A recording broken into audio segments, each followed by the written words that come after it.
149쪽에 있는 수취채권과 지급채무에 대해서 살펴볼게요. 자, 수취채권하고 지급채무는 사실은 뭐 회계학적 용어는 아니에요. 회계학적 용어는 아니고 강학상 이제 강의를 할 때 내진 책을 쓸 때 조금 이제 카테고리를 하기 위해서 우리가 그냥 붙여진 말이에요. 회계학에서 뭐 기업회계 기준이나 이런 데서 그냥 수취채권이 뭐냐, 지급채무가 뭐냐 이런 내용은 없어요. 자, 그래서 수취채권이 뭐냐, 수취. 우리가 편지 쓸 때 수취인이 누구냐 그러죠. 수취인. 받을 수 있는 채권을 다 합친 게 그냥 수취채권이다. 내가 받을 채권을 다 통칭하는 용어가 수취채권이다. 그 다음에 지급채무. 내가 줘야 할 채무가 얼마냐 이렇게 통칭으로 지급채무 이렇게 한 거고요. 자, 그 다음에 그 문단의 중간쯤 보면은 그 당구장 표시하고 일반적 상거래 이렇게 돼 있어요. 일반적 상거래. 자, 일반적 상거래가 뭐냐 한번 좀 읽어보죠. 자, 일반적 상거래는 당해 회사의 사업 목적을 위한 경상적 영업활동에서 발생하는 거래를 말한다. 경상적 영업활동에서 발생하는 거래. 경상적이 뭐냐? 일상적이라는 뜻으로 이해하시면 돼요. 일상적. 보통 뭐 이런 뜻으로 이해하시면 되고요. 자, 예를 들면 컴퓨터를 제조해서 판매하는 기업에서 컴퓨터를 판매하는 행위는 일반적 상거래다. 그런데 그 회사에서 건물을 팔았다. 그러면은 건물 판 거는 경상적 거래가 아니라는 얘기예요. 자, 그런데 일반적인 제조, 그냥 상품을 판매하는 기업에서 컴퓨터를 팔았다. 그건 뭐예요? 일상적이 아니죠. 왜? 그러니까 경상적이냐 경상적이 아니냐를 구분할 때 그냥 무조건 이건 경상적, 이건 경상적이 아닌 이게 아니라 그 회사의 목적, 설립 목적에 따라서 달라진다는 얘기예요. 예를 들어 부동산을 팔았다. 그러면 일반적인 기업에서 부동산을 사고 팔았다. 얘기는 경상적이 아니죠. 그러나 부동산 매매업, 즉 부동산을 사고 팔고 하는 것을 주업으로 하는 회사에 있어서는 걔가 경상적 거래가 되는 거예요. 그러니까 얘가 무조건 경상적이다 아니다 이렇게 구분해서는 안 된다. 이렇게 여러분들이 알아두시고, 그러니까 개정 과목을 붙일 때도 매출액이다 이렇게 붙일 때 부동산 매매업에서 부동산을 팔았다 그럼 걔는 그게 매출이 되는 거예요. 그러니까 고정시키지 말라. 사고로 고정시키지 말고 기업의 목적에 따라서 달라진다라는 걸 알아두시고요. 자, 그럼 수취채권하고 지급채무는 어떻게 구분될 수 있느냐 봤더니 매출채권하고 비매출채권, 매입채무와 비매입채무 이렇게 나눌 수도 있다. 자, 내가 받을 수 있는 즉 수취채권 중에서 내가 내 본게임 매출하고 관계된 건 매출채권이라고 하고 그 위에는 다 비매출이다. 그 다음에 내가 줄 것도 내가 매입하고 관련된 거는 매입채무, 나머지는 비매입채무 이렇게 나눠주고, 현금화에 걸리는 시간에서 우리가 다 이미 살펴봤죠. 현금화에 걸리는 시간은 유동이냐 고정이냐 이렇게 분류되는 거예요. 자, 150페이지 외상매출금과 외상매입금 이렇게 보죠. 자, 그래서 우리가 외상매출금과 외상매입금에서 요걸 살펴보기에 앞서 우리 책에 나와 있듯이 상품의 매매에 대해서 우리가 좀 살펴볼 필요가 있다. 왜? 자, 우리가 외상매출금이나 외상매입금은 일반적인 상거래, 특히 그 기업의 주업하고 관련돼서 발생된 채권과 채무가 바로 외상매출금과 외상매입금이 되는 거예요. 자, 그러다 보니까 그 주업이 발생했을 때 어떻게 회계 처리할 거냐, 요걸 먼저 살펴봐야 여러분들이 외상매출금이 뭔지 외상매입금이 뭔지 여러분들이 알 수 있을 거예요. 자, 예를 들어서 책에 보니까 얘가 나와 있죠. 예, 상품 10,000원으로 상품 10,000원을 현금으로 매입한 후 13,000원에 판매한 경우를 회계 처리해보자. 자, 일단 일반적인 기업이라는 게 상품을 사다가 파는 거예요. 자, 상품을 사왔다. 자, 우리가 지금 회계학을 처음 시작한다라고 생각하고 우리가 분개를 한번 해보죠. 일반적인 원리에 따라서 상품을 사왔다. 그러면 어떻게 분개돼요? 10,000원짜리 사왔다. 현금 주고 대변에 현금 10,000원이 나가면서 차변에 뭘 사왔다? 상품을 사온 거예요. 그럼 자, 이렇게 사왔다. 원래는 상품으로 하지 말고 매입으로 하자고 지난 시간에 말씀을 드렸고요. 자, 그러나 왜 매입으로 할 건지, 그걸 이제 이유를 여기서 지금 설명을 드리는 거예요. 자, 그러니까 그냥 우리가 아무것도 모르는 상태다. 회계학을 처음 시작하는 상태다라고 놓고 우리가 이제 회계 처리를 해보죠. 상품 10,000원짜리를 사왔다. 그 다음에 야를 갖다가 13,000원에 팔았다. 이렇게 가정을 하고 회계 처리를 해보죠. 야를 팔았다. 자, 이걸 얼마에 팔았다? 13,000원. 그럼 현금이 얼마 들어온다? 13,000원이 들어온다. 대변에 나는 뭘 줬다? 상품을 줬다. 상품을 얼마짜리 줬다? 10,000원짜리 줬다. 얘를 사다가 얘를 파는 거예요. 자, 팔고 나니까 10,000원짜리를 13,000원에 팔았으니까 이익이 생겼죠. 3,000원에 이익이 생겼다. 자, 이 3,000원의 이익을 이렇게 쓸 수가 있겠다. 상품 매출 이익이다. 내지 뭐 처분 이익이다. 자, 이렇게 표시할 수가 있다는 얘기예요. 자, 그래서 이렇게 계속적으로 표시를 한다고 가정을 하고. 자, 예를 들어서 이런 상품 매매 사고 팔고 일어난 건이 예를 들어 한 20만 건이 있었다. 20만 건을 사고 팔았다. 이렇게 가정을 해보죠. 자, 그런데 회계에서는 어쨌든 분계를 통해서 계정 과목이 등장하지 않는다면은 그 등장하지 않는 계정 과목에 대한 정보가 있다 없다? 없는 거예요. 분계를 안 했다. 분계를 안 하고 어쨌든 계정 과목이 이 분계 과정에서 나타나지 않았다 그러면 그 내용은 정보가 있다 없다? 없는 거예요. 회계학에서는. 분계를 통해서만이 모든 정보가 나오는 거예요. 분계가 이루어지지 않았으면 그건 정보가 안 나오는 거예요. 자, 예를 들어 20만 건의 이런 거래가 있었다고 쳐보죠. 자, 근데 우리가 기업을 평가할 때, 그 기업 매출액이 얼마야? 이걸 많이 물어보죠. 특히 건설업 같은 경우는 도급액이 얼마야? 건설업은 그 매출액을 도급이라고 그래요. 매출액을 도급액이 얼마냐 이렇게 표현을 달리 불러요. 우린 일반적인 기업은 매출액 그러는데 건설업 같은 경우는 도급액이 얼마, 즉 매출액이 얼마를 도급액이라고 표시하고요. 건설업의 순서를 정할 때 도급순위 몇 위인 뭐 어떤 업체가 망했다, 부도났다 그렇게 나오죠. 신문에 보면 도급순위 몇 위, 즉 매출액 몇 위 이렇게 나오는 거예요. 자, 그럼 매출액에 관한 정보가 있어요, 없어요? 지금 이 분계가 20만 건 있어요. 매출 있어요, 없어요? 없죠. 매출 분개한 적이 없잖아. 분개한 적이 없으니까 합칠 게 없어요. 그러다 보니까 매출액이 얼마인지 첫째 몰라요. 그죠? 자, 두 번째. 그럼 우리가 매출 원가는 얼마냐? 매출 원가. 매출 원가가 얼마인지 있어요, 없어요? 분개했어요, 안 했어요? 안 했죠. 계정 과목이 없잖아요. 그럼 매출액이 얼마인지도 모르고 매출 원가가 얼마인지도 몰라요. 다만 알 수 있는 건 뭐만 있어요? 상품 매출 이익은 있죠. 상품을 매출해서 얼마의 이익이 남았다라는 거 있어요. 즉, 우리가 매출을 하고 내가 매입을 하고 지금 사다가 팔아가지고 얼마가 남았다 하는데 얼마가 남았다만 있고 내지는 얼마가 손에 갔다만 있고 그 다음에 얼마나치 팔았다? 그 파는데 들어간 비용이 얼마다. 그래서 얼마 남았다. 요 내용을 알 수가 있다 없다? 없는 거예요. 이 분계를 통해서는. 그럴 수밖에 없죠. 분계를 안 했으니까 모르죠. 그러니까 여기 매출 원가도 모르고 매출액도 모르고 매출 원가도 모르고 알 수 있는 건 다만 그 매매의 결과 어떻게 이익이 났냐 손해가 났냐 이익이 얼마가 났느냐 손해가 얼마가 났느냐만 표시가 된다. 요거만 표시가 되지 나머지 매출액이 얼마다 매출 원가가 얼마다라는 내용은 전혀 나타나지가 않더란 얘기예요. 자, 근데 회계의 목적이 뭐다? 의사결정에 유용한 정보의 제공이에요.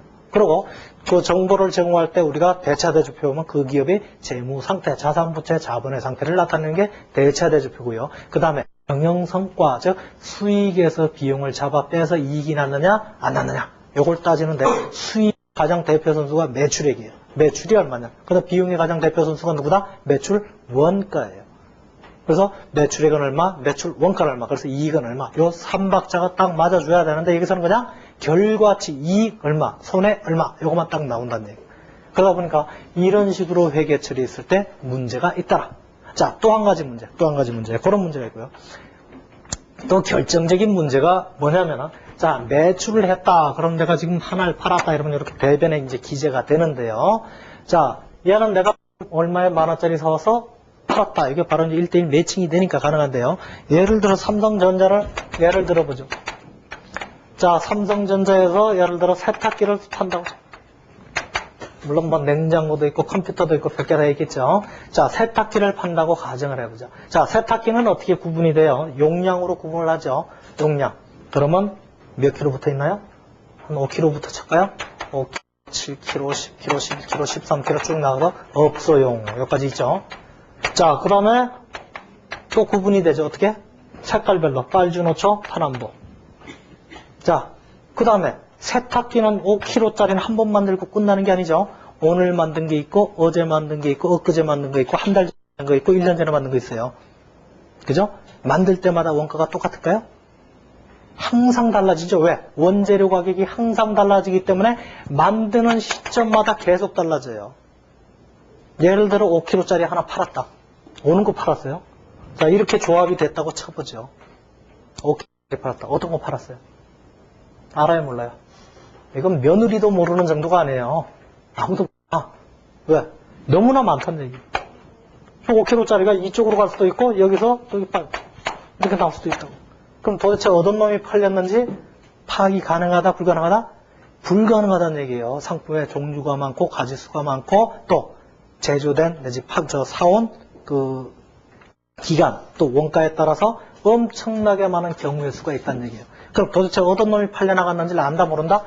모른다는 얘기예요. 모르면 분별할 수가 있어요, 없어요? 없잖아. 어떤 놈이 팔려나갔는지를 알아야 얼마짜리 팔려나가서를 이익이 얼마임 하고 기재를 할 수 있는데 우리가 그걸 모르니까 못한다는 얘기예요. 할 수가 없죠. 모르면은 하면 어떻게 돼요? 모르는 상태에서 하면은 반드시 잘못되겠죠. 그러다 보니까 내가 지금 요렇게 분개를 했을 때는 매출액이 얼마인지 매출원가가 얼마인지가 안 나오는 거고요. 또 어떤 놈이 팔렸는지 모르니까 사실 요거를 내가 픽스 시킬 수 있다 없다? 없다는 얘기예요. 없으니까 어떻게? 야, 요거에 관련된 분개는 다 끝난 다음에 하자. 다 끝난 다음에. 자, 어떻게 하느냐? 다 끝난 다음에 창고를 뒤져봐가지고 남아있는 놈 빼놓고는 다 뭐예요? 창고에 안 남아있는 놈들은 뭐예요? 팔려나간 놈이죠. 안 보이는 놈은 나간 거예요. 어쨌든 시집을 갔든지 어쨌든 간에 어쨌든 창고를 뒤져서 이렇게 보니까 남아있는 놈 빼놓고 나머지는 다 팔려나간 거다. 이렇게 나중에 회계 처리를 할 거예요. 그러니까 평소에는 어떤 놈이 팔려나갔는지 모르니까 회계 처리 한다 안 한다? 안 하고 연말에 완샷 해야 돼. 어떻게? 창고를 뒤져봐가지고 남아있는 놈은 지금 내가 들고 있는 놈이고 안 보이는 놈은 다 팔려나간 거다. 이렇게 계산할 거예요. 자, 그래서, 요 거래를 어떻게 회계 처리할 거냐. 그럼, 자, 우리가 회계학 책을 보면 3분법이다, 5분법이다 쭉 나오는데요. 저는 3분법밖에 몰라요. 3분법. 자, 3분법이 뭐냐? 숫자 3이에요. 분은 나눌 분자예요. 어떻게? 3개로 나눈 게 3분법이에요. 뭐를? 매출하고 매입하고 관련된 요즘 매매 거래를 계정을 3개로 나눠서 회계 처리하는 게 3분법이에요. 5개로 나누면 5분법이에요. 6개로 나누면 7분법이에요. 근데 저는 나머지는 잘 모르고요. 3분법만 알아요. 3분법. 우리가 아직 3분법만 안다고 해서 책도 쓰고 그래도 별 문제가 없어요. 3분법만 알고서도 여러분한테 강의해도 아직까지 실력 없다는 소리는 안 들었어요. 네, 여러분도 3분법만 아시면 돼요. 3분법만. 자, 그래서 두 번째, 150페이지 두 번째 보시면은 상품 매매 회계 처리 방법에서 읽어보시면은 위에서 설명한 문제점을 해결하기 위해서 현행 회계에서는 상품을 매입하는 경우 상품 계정으로 처리하지 않고 뭘 쓰자? 매입을 쓰자. 자, 지금까지는 우리가 상품을 썼다 하도 그냥 어떻게? 앞으로는 그냥 내가 물건을 샀다, 상품을 매입했다 그러면 상품 계정을 쓰지 말고 어떻게? 매입을 쓰자. 매입. 자, 그 다음에 두 번째, 상품을 매출하는 경우 매출원가를 일일이 파악하지 않고 단지 그냥 매출하고 끝나자는 얘기예요. 그러니까 요렇게 하지 말고 요거 대신에 어떻게? 매출을 쓰자는 얘기예요. 매출. 요거 대신 매출 쓰고 상품 대신에 어떻게? 매입이라는 계정 과목을 쓰자는 얘기죠. 자, 그리고 세 번째 매출원가는 기말 결산 시에 일괄해서 계상해라.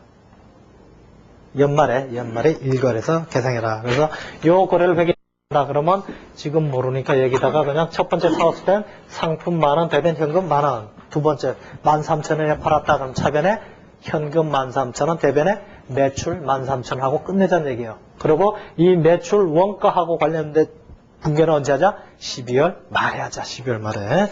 이렇게 알아두시고 요거에 대한 자세한 내용, 그럼 매출원가는 어떻게 할래? 하는 과정은 다시 재고자산에 가서 다시 살펴보자. 자, 그래서 이제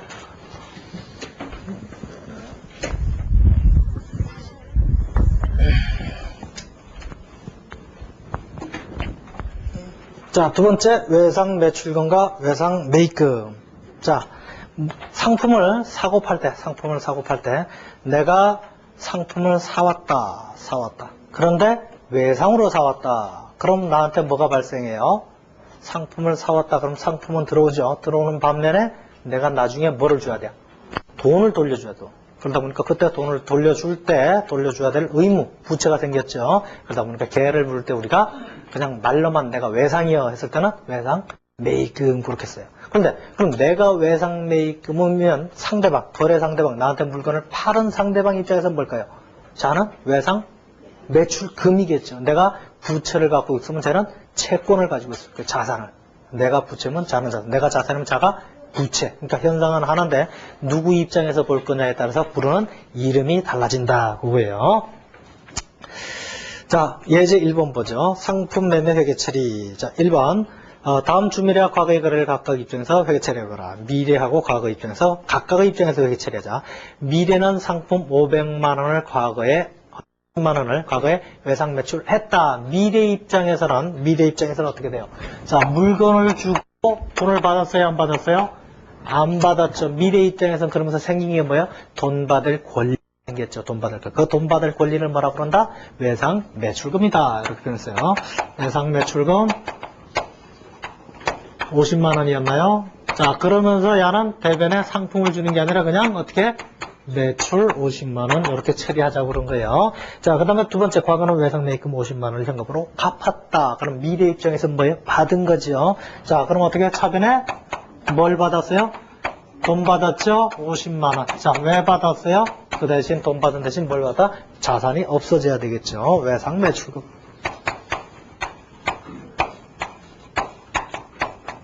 자, 이렇게 되죠. 자, 그럼 과거 입장에서 보죠. 과거 입장에서. 자, 얘는 물건을 50만 원치 외상으로 팔았으면 과거는 뭐예요? 50만 원치 사온 거죠. 사왔어. 자, 여러분들이 조금 어려울지 모르니까 일단은 부채 먼저 계산하죠. 물건을 들어왔는데 옛날에 상품 그랬는데 상품 대신은 뭐 쓰자고 그랬죠? 매입 쓰자고 그랬어요. 매입. 그 다음에 내가 돈을 줄 의무가 발생했죠. 의무, 그러니까 부채예요. 그걸 유식한 말로 외상 매입금이다. 내가 돈을 줘야 되니까 내가 외상으로 사오면서 안 준 돈. 그래서 외상 매입금이다. 외상 부채가 생겼죠. 외상 매입금이 생기고 차변에는 뭐라고 쓰기로 했다? 매입이라고 쓰기로 했다. 이렇게 했어요. 매입이라고 썼다. 매입. 상품이 아니라 매입으로 쓰자. 자, 그 다음에 이제는 돈 갚았다. 돈 갚았다. 그럼 대변에 뭐가 나가요? 돈이 나가죠? 현금 50만 원이 나가고. 왜 나갔냐? 외상 매입금 갚았다. 외상 매입금 이렇게 된다. 50만 원. 아무것도 아니죠. 자, 그 다음에 세 번째, 매출 애누리와 한입, 매출 한입. 자, 물건을 사고 팔 때 별일들이 많이 있어요. 자, 첫 번째 제일 발생하기 쉬운 문제가 뭐냐면은, 자, 내가 500개를 주문했는데 455개만 갖고 왔다. 덜 올 수도 있죠. 카운팅이 잘못돼서. 자, 그럴 때는 어떻게 돼요? 덜 갖고 왔으니까 더 갖고 와 해야 되겠죠. 또 내지는 또 어떤 경우가 있냐면은, 내가 예를 들어 책상을 주문했는데 책상 귀퉁이가 깨졌다. 아니면 내 지금 페인트 질이 잘못됐다. 불량품이 올 수도 있겠죠. 자, 그런 경우도 있고요. 자, 그 다음에 내가 샀는데 마음이 바뀌었어. 마음이 바뀌면 어떻게 해요? 돌려 보내야 되겠죠. 마음이 바뀌면 돌려 보내야 돼요. 자, 그런 일들이 발생하더라. 그러니까 근데 그거는 동시에 발생하는 거예요. 자가 돌려주기로 했다 그러면 난 돌려받은 거예요. 내가 불량품을 보냈다 그럼 자가 항의를 할 거예요. 그러니까 어쨌든 동일한 거예요. 현상을 하는데 누구 입장에서 볼 거냐 그거예요. 자, 그때 보죠. 그래서 그때 발생하는 게 매출 애누리, 할인, 환입 이런 게 있어요. 봐요. 자, 매출 애누리. 매출 애누리는 보면 불량품이나 잘못된 물건이 갔거나 수량 부족 등을 이유로 매출 대금을 감액해 주는 거다. 자, 내가 물건을 팔았는데 수량이 들어갔어. 내 지금 불량품이 가서 저쪽에서 항의를 하죠. 그럼 어떻게 해야 돼요? 꼬셔야 되죠. 어떻게? 야, 깎아줄게. 돈 덜 받을게. 그래야 되겠죠. 돈 다 내라. 그럼 어떻게 해요? 안 사임하고 전체가 돌려와요. 그러니까 그런 경우에 돈을 좀 깎아줄 때 그걸 우리가 애누리라고 그래. 애누리. 자, 그 다음에 매출 환입은 야, 기분 나빠서 안 사. 그만 치면 어때요? 다시 돌려 보내야 되겠죠. 정품으로 다시 보내. 내지는 숫자 맞춰서 다시 보내야 되겠죠. 그게 뭐야? 매출을 했는데 어떻게? 다시 돌아오는 거예요. 매출 환입. 다시 돌아오는 거고요. 자, 그 다음에 같은 이유로 또한 매출 할인은 상품의 매입자가 외상대금을 조기에 신속하게 지급하는 경우 상품 대금을 감액해 주는 거다.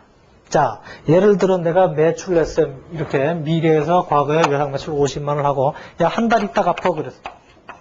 한 달 있다 갚아 그랬는데 과거가 보니까 중간에 돈이 생겼어요. 그래서 열흘 지난 다음에 돈이 생겨서 야, 갚을게 그랬어. 원래는 언제까지 갚으면 돼요? 한 달 내로만 약속했으니까 갚으면 안 되는데 한 10일 있다가 갚는데요. 그러면 나는 기분 좋아요, 나빠요? 기분 좋죠. 그런데 과거 입장에서 보면 기분 나빠요, 좋아요? 제정신이 있는 놈이라면 멍청한 놈이죠. 왜? 왜 할 일 없이 돈을 20일이나 빨리 갚어? 그 돈을 적어도 은행에 예금만 해놔도 담은 1,000원이 붙든 2,000원이 붙든 붙을 거예요. 그럼에도 불구하고 미리 갚는데 멍청한 놈이죠. 멍청해요, 안 멍청해요. 어쨌든 자본주의 사회에서는 누가 돈을 많이 벌느냐 그거예요. 그 싸움이죠. 누가 돈을 더 잘 벌 거냐. 미리 주면 얘도 멍청한 놈이에요. 그러다 보니까 얘가 멍청한 놈이 아닌 이상 미리 주면서 뭐라 그래요? 술을 한 잔 살 거요? 아니면 깎아줄게요. 둘 중에 하나겠죠. 그래요. 세상에 공짜가 어디 있어. 어쨌든 20일이나 돈을 미리 주면서 하는 얘기는 딱 두 가지예요. 진하게 술을 한 잔 살래? 아니면 좀 깎아줄래? 딱 두 가지. 그런데 회계적으로 술을 한 잔 산다 이건 거래가 아니죠. 그건 집에서 하는 얘기고. 그러다 보니까 그런 얘기는 책에는 안 나와요. 안 나오고 그 대신 어떻게 해요? 좀 깎아도. 술값만큼 깎아도 이렇게 되는 거예요. 이자를 미리 주는 대신 즉 내가 받을 수 있는 이자만큼 좀 깎아주라. 이게 바로 매출 할인이에요. 할인. 자, 어쨌든 세 가지가 발생하는데요. 자, 그럼 내가 매출 애누리를 해줬다 그러면 거래 상대방은 뭐를 받은 거예요? 내가 매출 애누리면 상대방은 매입 애누리가 되는 거예요. 내가 사면서 깎은 거죠. 그 다음에 내가 매출 환입을 당했다. 내가 팔고 다시 컴백됐다 그러면 자는 내가 사고 다시 돌려 보냈다가 되는 거예요. 그게 매입 환출이 되는 거예요. 매입 환출. 그 다음에 나가 매출 할인을 해줬다. 이렇게 미리 갚아서 매출 할인을 해주면 상대방은 매입 할인은 받았다. 이렇게 되는 거예요. 받았다.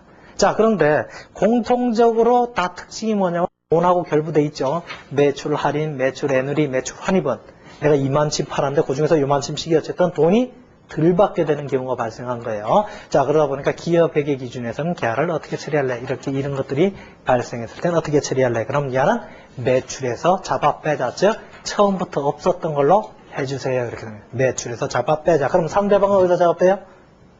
거래 상대방은 매입에서 잡아 빼겠지. 원래부터 처음부터 매입이 없었던 걸로 해주세요. 이렇게 되는 거예요. 원래부터. 자, 예제 2번을 풀어보죠.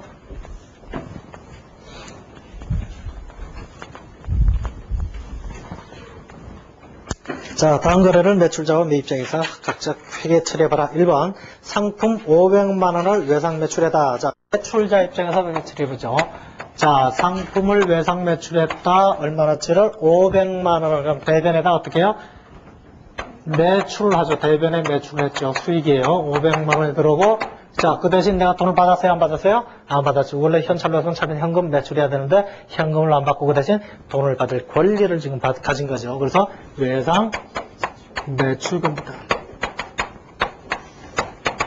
500만 원 이렇게 됐고, 두 번째, 위 상품 중 일부가 파손되어 20만 원이 반품되다. 내가 500만 원치 팔았는데 20만 원치가 돌려왔어요. 자, 원래 기업회계 기준에서는 어떻게 하라고? 매출이 없었던 걸로 해주세요. 지금 매출을 저기다 기재해놨으니 그만큼은 어떻게 해야 돼? 이쪽으로 빼줘야 되겠죠. 그래서 여기다가 매출을 해서 빼준다. 얼마라고 그랬죠? 20만 원인가요? 20만 원. 자, 그러면서 20만 원이 돌려왔으니까 돈 받을 권리도 20만 원이 줄여야 되겠죠. 그래서 외상 매출금이 20만 원이 빠진다.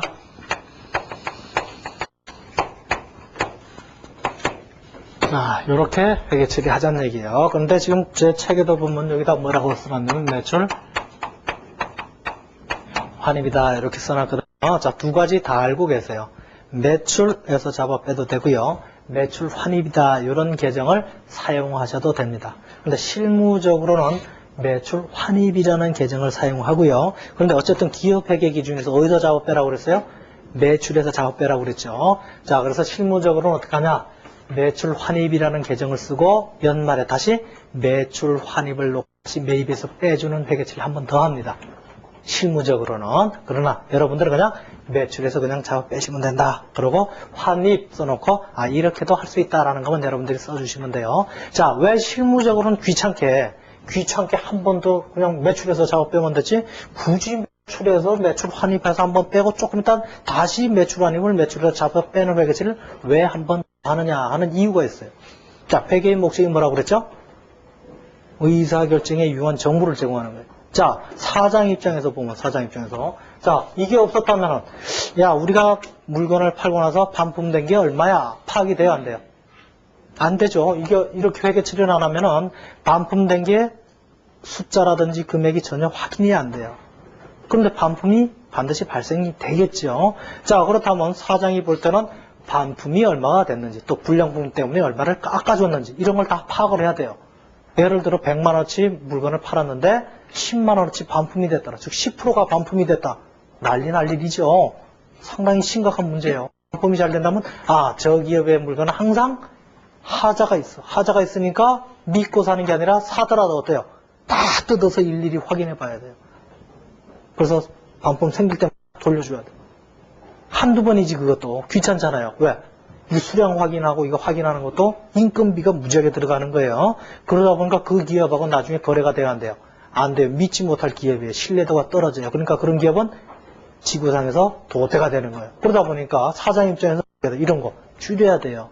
그럼 왜 반품이 자주 일어나느냐? 파악이 돼야 되겠죠. 그래서 반품이 발생되는 원인이 무엇이냐? 이걸 파악해서 공정상의 잘못이 있다. 제품에 문제가 있다. 설계가 잘못됐다. 그럼 그걸 자꾸 고쳐나가서 자기 기업 제품이 완전 무결한, 흠이 없는 제품을 만들 때까지 그걸 계속 반복해서 수정을 해나가야 될 의무가 있는 거예요. 왜? 돈 잘 벌려면은. 그런데 그걸 안 하면은 문제가 생기겠죠. 그러다 보니까 사실 실무적은 이렇게 한다는 얘기예요. 그러나 여러분, 굳이 이렇게 할 필요가 없다. 왜? 기업 백신에서 시킨 대로만 해주면 돼요. 나중에 필요에 따라서 하나씩 덜어주면 돼요. 자, 그래서 우리가 아까 3분법이다, 5분법이다 이렇게 했는데요. 예를 들어서 이런 계정을 하나 더 썼다. 그럼 하나가 더 늘었죠? 그럼 몇 분법이 되는 거죠? 4분법이 되는 거예요, 말하자면. 그러니까 요 계정에 따라서, 계정의 숫자에 따라서 몇 분법이 나눠지는 거예요. 그러니까 굳이 그까지는 아실 필요는 없고, 어쨌든 그렇게 해서 분이 나눠진다. 예를 들어 6분법이다 그러면 지금 환입도 있고, 애누리도 있고, 환출도 있었죠? 환입, 애누리, 할인. 그죠? 그러니까 아까 세 개 합치면 6분법이 되는 거죠. 내지는 5분법으로 한다. 환입 및 애누리. 할인. 이렇게 두 부류로 하면 5분법이 되고 그런 거예요. 그러니까 분에 대해서는 신경 쓰실 거 없고요. 현재 기업회계 기준에서는 이렇게 한다 정도만 알아두시고. 자, 세 번째, 위 상품 중 30만 원을 애누리해 줬다. 이제 30만 원을 깎아줬어요. 어떻게요? 매출에서 빼주면 된다. 얼마를? 30만 원을 빼준다. 그리고 얘는 애누리 써도 좋고 안 써도 좋다. 자, 그 다음에 역시 돈 받을 권리가, 외상 매출금을 받을 권리가 30만 원만큼 줄었겠죠. 그래서 이렇게 빼주시면 된다. 자, 이게 이제 매출자 입장이고요. 매입자 입장에서 보죠. 자, 매입자 입장에서 보면 뭘 사왔다? 상품을 사왔죠. 그래서 상품 대신에 어떻게 회계 처리하자? 매입이 500만 원씩 사왔다. 대변에는 뭐다? 사고 돈 안 줬죠. 그러니까 외상 매입금이 되는 거예요. 500만 원. 자, 그리고 이게 지금 돌려줬죠. 20만 원어치 돌려줬어요. 그러다 보니까 20만 원어치 돌려줬으니까 외상 매출금, 외상 매입금 갚을 이유가 없죠. 돌려줬으니까. 그래서 외상 매입금 얼마를? 20만 원을 빼주고, 그 다음에 어디서 빼주자? 매입에서 빼주자. 자, 매입에서 빼주면서 여기다가, 야는 환입이니까 나는 뭐예요? 환출이 되는 거야. 매입 환출. 야는 매출 환입이고 나는 매입 환출. 다시 돌려준 거죠. 얼마? 20만 원을 돌려줬다. 자, 그 다음에 세 번째 30만 원을 깎았죠. 애누리 받았죠. 그래서 역시 외상 매입금 30만 원만큼 안 줘도 된다. 그러면서 왜 안 줘도 되느냐? 매입에서 뺐다. 그래서 매입, 얘는 애누리해서 30만 원.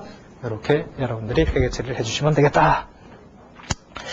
자, 예제 3번 상품 매매 회계 처리. 자, 미래는 과거에 상품 100만 원을 3-31 N91 조건으로 외상으로 판매했다. 자, 다음 상황별로 회계 처리해봐라 그랬어요. 자, 여러분들이 좀 특이한 용어가 나왔어요. 3-31, 3-31, N91. 자, 이런 조건으로 팔았다. 자, 여러분들이 이거 알기만 하면 돼요. 무슨 뜻인지. 자, 3-31, N91. 요 조건이 뭐냐면, N. 총 기간은 90일이에요. 외상 거래를 했는데, 언제까지 갚아야 되냐면, 90일까지 갚아야 돼요. 90일까지 갚아야 되고요. 다만, 30일 내에 갚으면 어떻게 한다? 깎아줄게. 이런 뜻이에요. 이거 이제 경영학의 마케팅에 나오는 용어인데요. 어쨌든 무슨 뜻이다? 외상 매입 대금을 90일 안에 갚아라. 그러나, 빨리 갚으면 깎아줄게.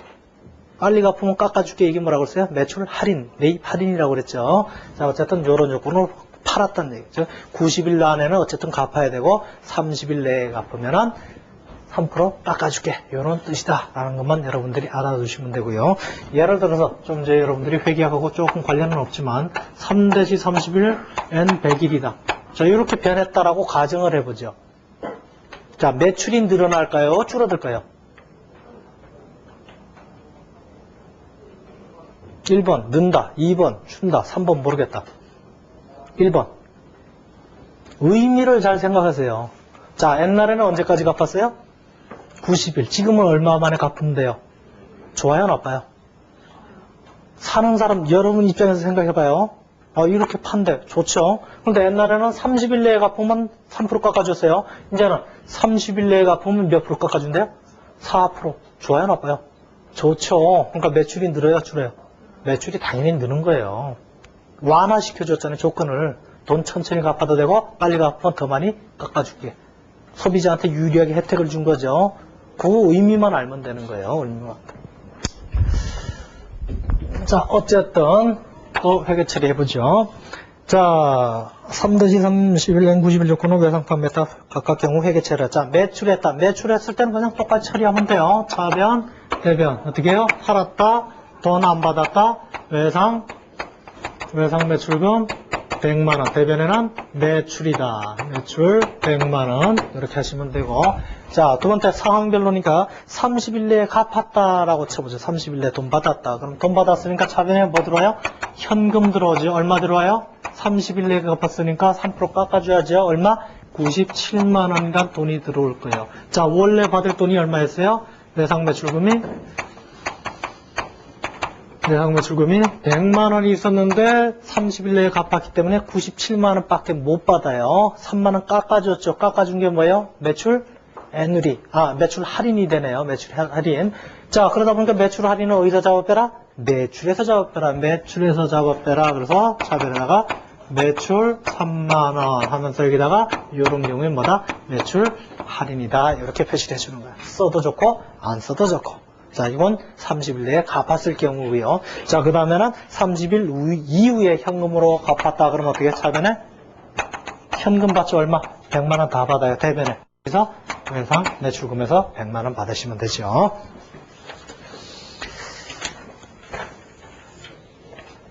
자, 그 다음에 3절에 보시면은 받으러온과 지급음. 이렇게 받으러온과 지급음. 자, 지금까지 우리가 외상 매출금과 외상 매입금에 대해서 살펴봤고요. 자, 외상 매출금과 외상 매입금은 그냥 말로만 하는 거예요. 야, 지금 요새야 뭐 거의 외상 거래가 별로 없죠. 특히 이제 여러분들 학생들이 많은데 우리 학교 다닐 때만 해도 학생증 맡기고 공짜 술 많이 먹었어요. 공짜 술이 아니라 외상술 많이 먹었죠. 옛날에는 학생증 맡기고 학교 앞에서 막걸리에다가 두부김치 사다 그냥 그 잔디밭에 앉아서 막걸리 먹고 그랬어요. 근데 그때만 해도 학생증, 시계 이런 거 잘 받아줬어요. 계산기. 근데 지금은 그랬다가는 어떻게 돼요? 무전치식이라고 해서 바로 경찰서에서 쫓아오죠. 자, 어쨌든 외상 매출금이나 외상 매입금은 말로만 하는 거예요. 말로. 그러다 보니까 서로 찝찝하죠. 서로 찝찝하니까 뭐 증거자료를 하나 좀 줘라. 증거자료를 하나 줘라. 그래서 증거자료를 주는데 어떤 식으로 주느냐. 내가 너한테 얼마를 언제까지 갚으마. 예를 들어 뭐 이자를 줄 것 같으면 이자는 얼마를 줄게.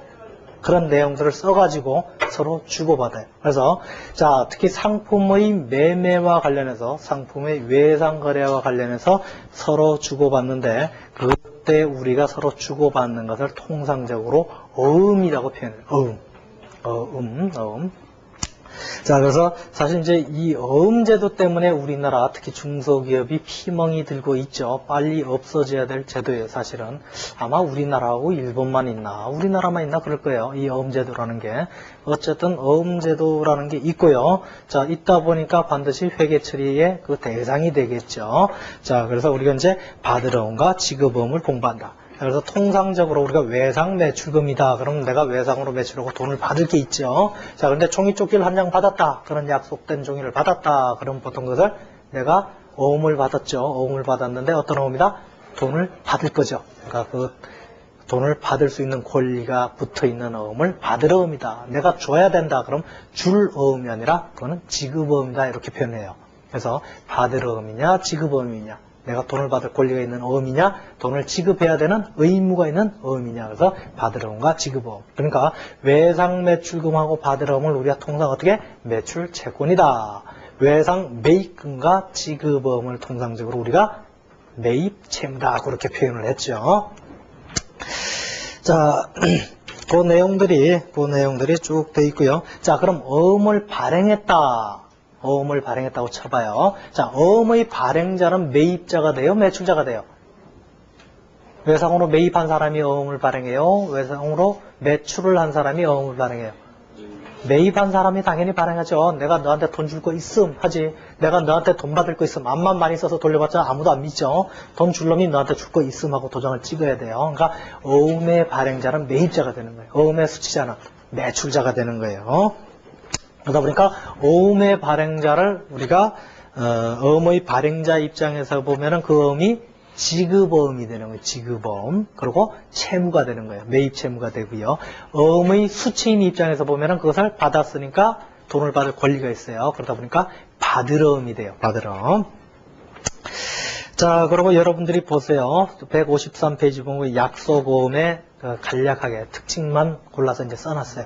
자, 왼쪽이 약속어음의 전면, 앞면이라 뜻이면 앞면에 보니까 약속어음, 어음은 어음인데 뭐 한 거다? 약속을 한 거예요. 금 누구누구 귀하, 김갑돌 귀하 해놓고요. 금 얼마? 100만 원 예를 들어. 자, 그래놓고 위의 금액을 귀하 선생님 또는 귀하의 지시인에게 이 약속어음과 상환해서 지급하겠나이다 하고 해놓고요. 그 다음에 지급기일, 언제 줄게, 지급지, 어디서 줄게, 지급장소, 구체적으로 어디라. 그렇고 발행일, 내가 언제 이 어음을 발행했고, 발행지 어디서 발행했고, 그 발행인의 주소가 어디고, 발행인은 누구다. 누가 발행했고, 누가 언제 어디서 발행했고, 돈은 언제 주마. 이렇게 써놨어요. 그리고 다시 그 중간쯤에 위에 다시 글을 보면은 위의 금액을 귀하, 너 또는 네가 지시하는 놈한테 줄게. 이렇게 약속을 한 거예요. 지가 발행하면서. 그리고 뒤에 보니까, 어음의 뒷면에 보니까, 아니, 그 어음의 전면이 있고 어음의 뒷면이 있죠. 어음의 뒷면에 보니까 앞면의 금액을 누구 또는 그 지시인에게 지급하여 주십시오 하고 주소 성명. 또 그 밑에 앞면의 금액을 누구 또는 그 지시인에게 지급하여 주십시오. 뭐 하고 써놨죠. 자, 일단 그게 이제 어음이고요. 왜 그렇게 써놨는지 조금 이따 살펴보기로 하고요. 일단 어음의 분류를 보죠. 어음의 분류. 자, 어음의 분류는 법률상의 분류가 있고 성격상의 분류가 있고 회계상의 분류로 나눠 살펴볼 수 있다. 그래서 사실은 법률상의 분류는 사실은 여러분들이 이제 상법을 공부하시죠. 상법을 공부할 때 1편이 다 잊어먹었나요? 상법 1편이 생각이 안 나네. 어쨌든 5편까지 있어요. 5편. 그래서 뭐 상거래, 뭐 주식회사편, 어음수표법, 그 다음에 해상보험 해서 나오고 보통 이제 보험하고 관련된 분들이 4편 해상보험 이쪽을 공부하는데요. 보통 그 해상보험편을 우리가 보험 쪽에서는 걔를 갖다가 보험계약법이다 이렇게 불러주는 거예요. 원래는 상법이에요. 상법의 제 4편에 나오는 부분이 해상보험편이에요, 그냥. 그러니까 상법의 특수한 일부분을 해상보험편을 보험 쪽에서는 걔를 보험계약법이다 이렇게 부를 뿐이에요. 원래 보험계약법이란 법이 없어요. 보험계약법은 없어요. 그런데 상법 4편 해상보험편을 우리가 그냥 보험계약법이다 이렇게 부르고요. 그 다음에 5편에 보시면 어음수표법 이렇게 나와요. 그래서 어음수표법에 보시면은 어음은 어떻고 수표는 어떻고 그래서 수표에 대해서는 이미 우리가 4장 그 당자자산에서 살펴봤죠. 살펴봤고요. 지금 이제 어음을 공부할 거예요. 그래서 사실 회계하기 조금 어려운 이유가 상법도 이게 지금 상법 내용, 어음수표법을 알아야만 이 내용을 알 수가 있는 거예요, 사실은. 근데 지금 여러분들이 어음을 한 번도 만져본 적이 없는 분들이 거의 대부분이죠. 그놈에도 어쨌든 우리는 머릿속으로 그런 게 있다. 그걸 알고 공부를 해야 되니까 조금 어려워요. 자, 그래서 법률상의 분류, 물론 여러분 시험에는 안 나겠죠. 회계학 시간에는. 그러나 상식적으로 알아두자. 그래서 법률상의 분류 보니까 환어음하고 약속어음이 있다. 환어음. 자, 환어음은 뭐냐? 환. 그러니까 보통 뭐가 생각나요? 환. 외국 환 할 때 환하죠. 또 환율 그러죠. 그래서 환어음은 주로 어느 때 사용되는 어음이냐면 국제 간의 거래에서 사용되는 게 환어음이에요. 약속어음은 그럼 그 반대겠죠. 자, 근데 그 약속은 말 그대로 내가 그 돈을 언제까지 갚을게 라는 내용이 들어간 게 약속어음이에요. 내가 언제까지 돈을 지급할게 하고 약속한 내용을 써놨다고 해서 약속어음이라고 그래요. 그러다 보니까 주로 이제 국내에서 사용되겠죠. 자, 그런데 성격상에 분류보니까 상업어음하고 금융어음이 있다. 자, 그래서 상업어음이 뭐냐면은 상업하고 관련돼서 발생되는 어음이 상업어음이에요. 즉, 상거래. 일반적인 상거래하고 관련해서 발생되는 어음이 상업어음이고요. 그 다음에 금융어음은 금융거래 때문에 발생되는 어음이 금융어음이다. 자, 금융거래다 그러면 주로 가장 먼저 생각하는 게 돈을 빌려주고 빌려오고 이럴 때 발생되는 어음이 금융어음이에요.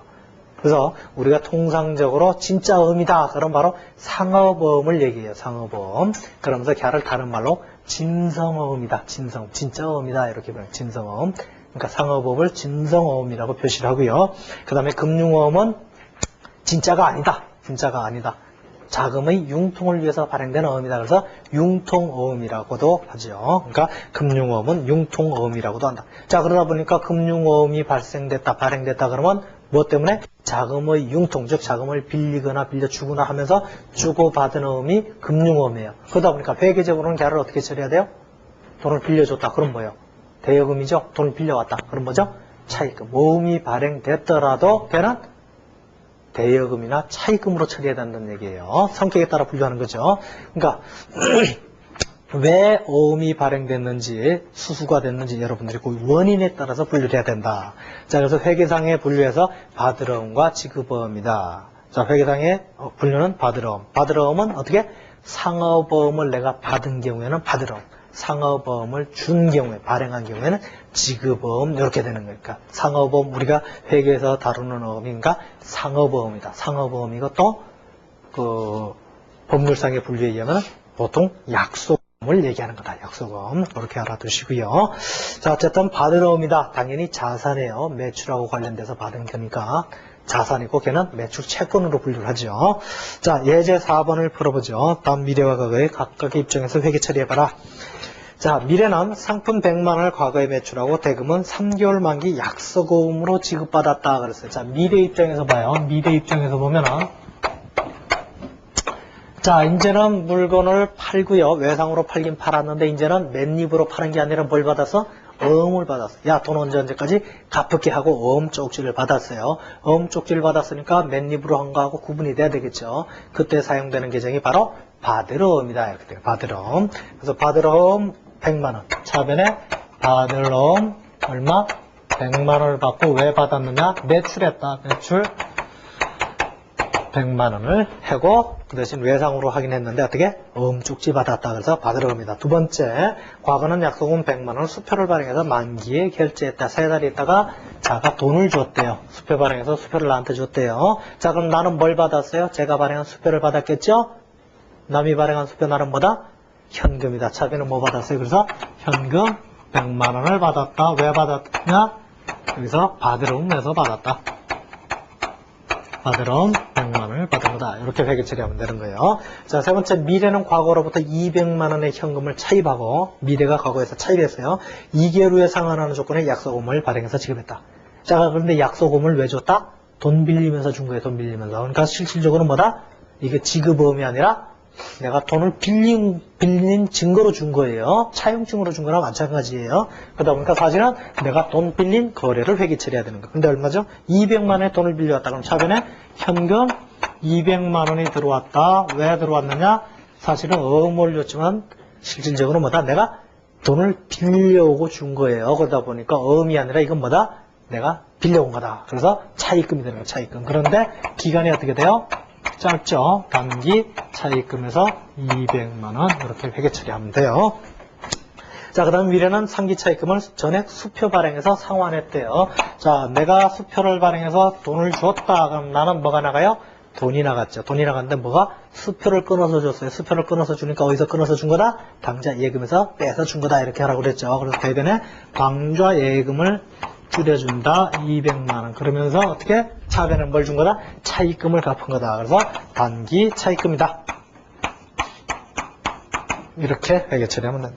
자, 이제 너무 여러분 시간이 늦죠. 그래서 좀 이제 말로 좀 하죠. 이제 과거 입장에서 보죠. 과거. 자, 과거 입장에서 여러분은 뒷장을 넘기시지 말고 말로 같이 떠들어보죠. 미래는 상품 100만 원 과거에 매출하고 대금은 3개월 만기 약속으로 지급받다. 그럼 과거는 물건을 외상으로 매입하고 대신 뭘 줬다? 3개월 만기 약속금을 줬다예요. 자, 그럼 과거 입장에서는 분례로 차변에 상품 대신에 매입 100만 원 대변에 뭘 줬다? 돈을 준 게 아니라 지급어음을 줬죠. 대변에 지급어음. 그 다음에 두 번째 과거는 약속금 100만 원을 수표를 발행해서 만기 결제했다. 이제 어음금을 갚는데 뭘 줬다? 수표를 발행해서 줬어요. 자, 과거 입장이에요. 그러다 보니까 과거에서 돈 나갔죠. 돈 나갔는데 뭘 통해서? 수표를 통해서 나갔어요. 자, 수표를 발행했다. 그럼 어디서 꺼내서 줬다? 당좌 예금 100만 원이죠. 어디에? 대변으로 돈이 나갔죠. 오른쪽으로 나왔어요. 그럼 뭘 줬다? 차변에 지급어음을 갚았다. 차변에 지급어음. 자, 그런 다음에 세 번째 지문이 미래는 과거로부터 200만 원 현금을 차입하고 2개월 후 상환하는 조건의 약속금을 발행해서 지급했다. 그러면 미래가 빌렸으니까 과거는 빌려줬어요. 자, 현금을 빌려줬죠. 일단 어떻게 해요? 대변에 현금 나갔죠. 200만 원 차변에. 그리고 어음을 받았지만 그건 진짜 어음이 아니고 뭐다? 자는 차입금이니까 나는 뭐예요? 대여금이지. 빌려준 거 아니에요. 단기 대여금 차변에 단기 대여금 200만 원. 자, 그러고 나서 마지막 4번에 수표로 받았죠.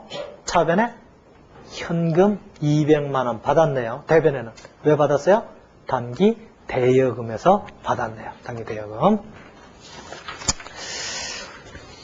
자, 여기까지 하시고 조금